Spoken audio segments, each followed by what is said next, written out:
About more than a year ago, in response to the indefinite detention provision that was inserted in 2012, I believe. And as a response, many of the community organizations came together to strategize, to educate the masses about the danger of that law. But at the same time, while we were doing that kind of education, we realized that there is so many other aspects, whether it's the Patriot Act or whether it's other issues that came, the spying, for example, of the NYPD collaborating with the CIA to spy in the Muslim community throughout the New England and Northeast region, and other issues that came to light. And the latest of them is the NSA spying program that has been unraveling lately. And so we thought it's part of our mission, part of our job as a coalition to stop the indefinite detention and try to look at this within a broader context, is to call for this meeting, first of all, to understand what is happening, to call on some of our coalition partners to get some feedback on this latest scandal, but also to talk about what is next. What are the steps that we as a coalition that we put together can do and take place here, at least in Connecticut, and who are the partners and what are they doing? And so tonight or this afternoon, we called upon the ACLU Connecticut Legal Director, Sandy Staub, to come and talk to us about this NSA program that was revealed, but also to tell us about the latest lawsuit that ACLU has filed in response to some of these revelations. We also wanted to have with us Peter Gosselin. He's from the Lawyers Guild, the representative here in Connecticut, to give us an overview and put this latest scandal within its political context, historical context, so we have a better understanding of what is happening. And also with us is Anthony Surge. He will talk about some of the aspects of these spying programs that's been happening within the environmental movement and other movements as well. And throughout this, I will also myself touch on some of these issues and how they affected the Muslim community throughout, at least from 9/11 until now. So but I'm going to start by giving you two websites where you can find a lot of the material that I'm going to provide for you today. One is www.acluct.org/privacy. There you can download for free this privacy guide that we just published right before the Glenn Greenwald stories came out. And so I'm going to give you today in this talk the context for these latest disclosures and then what we're doing about it. But the context can be found in here. And you can see where we talked about not knowing exactly what the NSA is doing under FISA and the Patriot Act, because there was no way for us to compel them to tell us, because we were told previously that we had no standing, and other organizations were told that we had no standing to find that out. The other website is www.aclu.org. That's the national organization. I'm the legal director for Connecticut. The national organization is the one that filed the lawsuit on June 11th. Now that we have standing, because we are Verizon Business customers, we have filed a lawsuit challenging the spying scheme, and I'll talk a little bit about that today. I want to start with some fundamentals. Some of you may know a lot about the history of FISA and the Section 215 of the Patriot Act, but for those of you who do, I apologize. I think it's good to start with some fundamentals. And go way back to the 1960s when the United States Supreme Court set forth requirements for domestic spying or wiretapping. There must be a warrant issued by a neutral and detached authority to determine whether there's probable cause. The application for the warrant must say what crime is suspected, where the law enforcement would like to search, and whom he'd like to seize, and that is what conversations they'd like to hear. The order has to say when it will stop, the wiretap. The order has to provide notice or explain why there can't be notice, and there has to be a return. The Berger Court's analysis in this decision applies to all electronic eavesdropping, wiretapping, and bugging too. Despite these clear requirements, warrantless searches have been conducted in the name of national security on domestic targets since shortly after the September 11, 2001 terrorist attacks. This spying began under a program classified by the National Security Agency that was kept secret from the public until 2005, when, as some of you know, the New York Times reported for the first time that NSA was eavesdropping on thousands of Americans, all without warrants and without authorization from Congress. It began as an unchecked exercise of presidential power. The president was relying on a 1972 court case that held that wiretaps and bugging for domestic security threats require warrants, but left open whether they're required for foreign threats. When the NSA spying program became public, however, the president no longer relied solely on his own branch's inherent authority, but invoked Congress's broad grant of power to use military force in response to the 2001 attacks. And this continued until at least 2007, when the government now says the original program of spying stopped. But the monitoring didn't stop. For while some members of Congress were appalled, others saw a way to approve the program after the fact, and therefore passed the FISA Amendments Act of 2008, the act that you've heard a lot about in the most recent weeks, to modify what's called Foreign Intelligence Surveillance Act. And I'll talk about that a little bit more. But first, the current president continues to run a program of NSA data mining without warrants on the theory that he needs no warrant so long as the target is out of the country and not a citizen or permanent resident, even if that means listening in on a U.S. citizen on this end of the line. So, an effort to challenge the original program hit a snag on the principle of standing, which is the doctrine that says to bring a challenge in federal court, you must have suffered an actual injury. And the appeals court in that case decided that because the plaintiffs, organizations like the ACLU, couldn't ever know who had been monitored, they couldn't claim that they had been injured by the program. And the Supreme Court of the United States reached the same conclusion in a challenge of the 2008 statute by lawyers and human rights activists working for people outside of the United States who were possible targets of that surveillance. Now, when the Supreme Court in 1972 decided that warrants were required in cases of domestic threats to national security, it left open the possibility that warrants might not be needed for foreign threats. The president jumped on this opening and began a huge program of eavesdropping.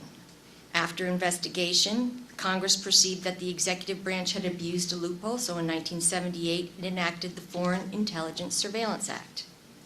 This law required court orders, sometimes called FISA warrants, for wire and radio eavesdropping within the United States. The orders issued from a special court called the Foreign Intelligence Surveillance Court, composed of judges from the judicial branch of the federal government, and there's another special court, secret court, for reviewing the first court's decision. If the target of the surveillance is an alien in the United States, the order issues on probable cause that he was a foreign agent. But if the target is a citizen or permanent resident, there must be probable cause to suspect criminal activity. There must also be probable cause that the target will actually use the device monitored, a statement that there was no other way to get the information and attempts to minimize the intrusion, among other things. Exceptions permit unapproved taps for a short time during the war and when the Attorney General determines there's an emergency. So that was the original congressional grant of authority to spy. After the September 11, 2001 attacks, Congress passed what's known as the Patriot Act, uniting and strengthening America by providing appropriate tools required to intercept and obstruct terrorism. That's the full name. And the Intelligence Reform and Terrorism Prevention Act of 2004, two measures that began as temporary laws but have been extended ever since. Together, these laws amended the Foreign Intelligence Surveillance Act, or FISA, to include terrorists as foreign powers even if the terrorist is acting on his own, the so-called lone wolf provision. And they currently provide for federal authorities to seek so-called roving wiretaps, which target a person and not a location or a particular device. And this is all supervised by the FISA court. And without notice that they're going to be intercepted under the wiretap, that would be required under the Wiretap Act. And they permit the authorities to get NSA letters, NSLs they're called, demanding access to all kinds of records. And we challenged the gag order under that here in Connecticut for the librarians. I don't know if you're familiar with that case. And so those gag orders have at least been held unconstitutional. So then, when it became clear that the NSA data mining that I talked about before all this story broke, that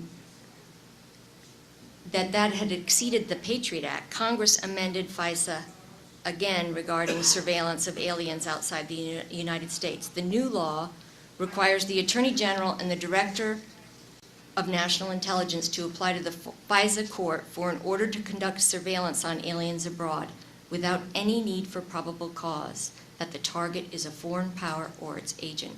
The law doesn't require the government to say what facilities it will target and allows unlimited surveillance for up to a year. While officials may not use the law intentionally to target a U.S. citizen or permanent resident, apparently they may incidentally eavesdrop on such a person without a warrant. And even though it's been condemned for its relaxation of standards for obtaining a warrant and the limits it places on judicial supervision, the law was just extended for another 5 years. And as I said, before this disclosure in late May, June, the extent to which the law was being used to spy on us wasn't known because the Supreme Court said we had no standing. Now, of course, we know some of what they're doing. And I think people working on this case for the ACLU believe that we're only finding, small pieces. So what did the ACLU do after the disclosures? Two things. One is filed a motion in the FISA court seeking release of secret court opinions regarding Section 215 of the Patriot Act as to determine how it's been used. And in addition, filed a lawsuit in federal district court on June 11th on the basis that the order disclosed in the stories indicated that Verizon Business was compelled by the government to turn over on a, quote, ongoing daily basis details for every phone call placed on its network for a prospective 3-month period. And also ordered under Section 215 the forfeiture of any tangible thing for investigation to protect against international terrorism, provided the investigation is not based solely on First Amendment protected activity, not solely on First Amendment protected activity. And our position as an organization is that not all records are relevant, and thus this blanket order is not appropriate. And so the lawsuit was filed, and we raised 3 issues in the lawsuit in federal district court. Under the First Amendment, the metadata, the telephony metadata that reveals who people talk to, for how long, how often, and possibly from where, allows the government to paint detailed pictures of private lives.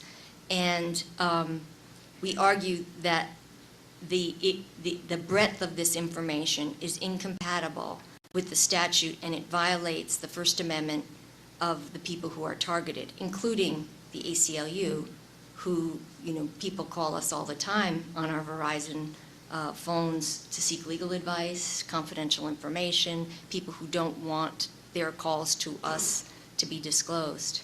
And the sensitive and discreet nature of our work and the public's willingness to contact us is jeopardized by that surveillance.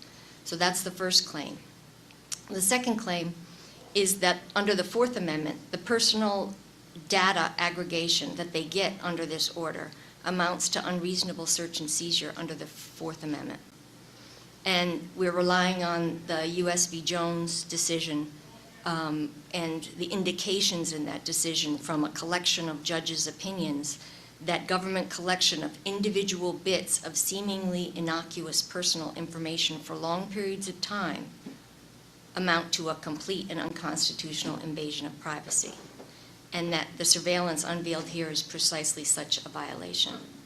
And if you do read the privacy guide, I mean, one of the concerns is the extent of the data that's being collected and the failure of systems to protect that data, and the aggregation of that data so that at any point that the government wants to do retroactive surveillance, it can just plug in search terms into the data. And then our claim is also that Section 215, that part of the order violates the statute that the part of the order violates Section 215, and our concern is with relevance as an inadequate restraint on government. And the order, as we read it, authorizes the government to gather some records in the future that don't exist yet, in spite of the statute's clear intent that it only cover tangible things already in existence. So the other things that have us very concerned in terms of the information that's been revealed in these secret documents is they show that, how am I doing on time, okay? I have a little bit more? Okay. They show how the FISA Amendments Act is being implemented. And this is where the surveillance comes in. Anybody who's making calls out of the country to anybody outside of the country has cause for concern that their calls are not only just being tagged as telephony metadata, but that the calls are being listened to. And this has to do with the procedures under FISA. The procedures the government uses to determine whether it has authority to acquire communications in the first place. And the other sets out the government's minimization procedures, the procedures that govern the retention, analysis, and dissemination of the communications it acquires. That's the concern I was just talking about. These procedures have apparently been endorsed by the Foreign Intelligence Surveillance Court, which oversees government surveillance. The procedures are complex, but I'm going to summarize what we see as some of their flaws. First, the procedures permit the National Security Agency to monitor Americans' international communications in the course of surveillance targeted at foreigners abroad. That's monitoring communications. That's not just metadata. The procedures allow the surveillance of Americans by failing to ensure that the NSA's surveillance targets are in fact foreigners outside the United States. The procedures permit the government to conduct surveillance that has no real connection to the government's foreign intelligence interests. The procedures permit the NSA to collect international communications, including Americans' international communications, in bulk. The procedures allow the NSA to retain even purely domestic communications. The procedures allow the government to collect and retain communications protected by attorney-client privilege. The procedures contemplate that the NSA will maintain knowledge databases containing sensitive information about Americans, housing the data. And this includes, although it's unsure, the procedures reference home location registers, which receive updates whenever a phone moves into a new service area, suggesting that the NSA is also collecting some form of location information about millions of American cell phones. The procedures do not say what limits apply to these databases or what safeguards, if any, are in place to protect Americans' constitutional rights. And the procedures will allow the NSA to retain encrypted communications indefinitely, forever. So, does that sound really horrible? Is that what I was supposed to do? Scare everybody? All right, so basically, that's the context. I went over a lot of information. Like I said, maybe it's duplicate information for you, maybe it's not. If you want to read more thoroughly about it, the privacy guide will give you the background. The ACLU lawsuit, it's very short, it was written very quickly, filed in the Southern District of New York on behalf of the ACLU and New York CLU. I could probably leave this here. I only brought one copy. I have it electronically. It's on the ACLU website electronically, and it's available. Don't leave yet. Okay. Thank you, Sandy.